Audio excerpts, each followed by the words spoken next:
Hello everyone, welcome to F and kitchen BD channel. আজ আমি share করছি জিভে জল আনা কাঁচা কলার রেসিপি। এখানে আমি কাঁচা কলার খোসা ছাড়িয়ে এরকম ছোট ছোট পিস করে নিয়েছি। এবার এগুলো আমি থেতো করে নেব।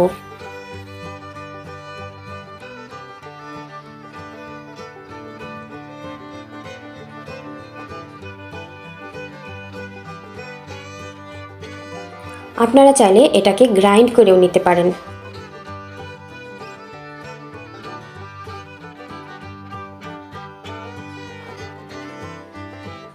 সবগুলো এভাবে থেতো করে নিয়ে একটা প্লেটে নিয়ে নিচ্ছি।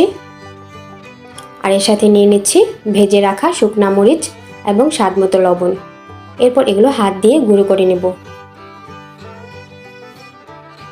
তারপর এখানে অ্যাড করছি কাঁচামরিচ কুচি। এই রেসিপিতে ঝালের পরিমাণটা একটু বেশি হলে খেতে বেশি ভালো লাগে। আপনারা আপনাদের পছন্দ মতো ঝাল দিবেন। এরপরে নিচ্ছি পাকা তেঁতুল।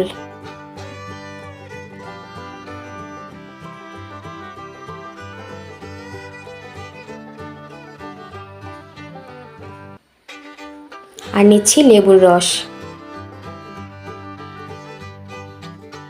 এরপর এগুলো হাত দিয়ে একটু মেখে নিব।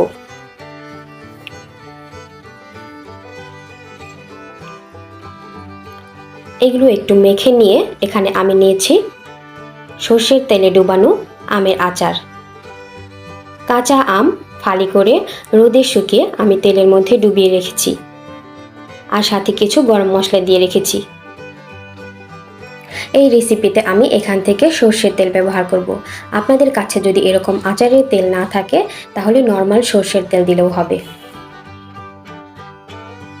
এখান থেকে 1 চা চামচ সর্ষের তেল আমি এখানে দিয়ে দিচ্ছি। তারপর এগুলো ভালোভাবে মেখে নিচ্ছি। তারপরে থেতো করা কাঁচা কলার সাথে মেখে নিচ্ছি।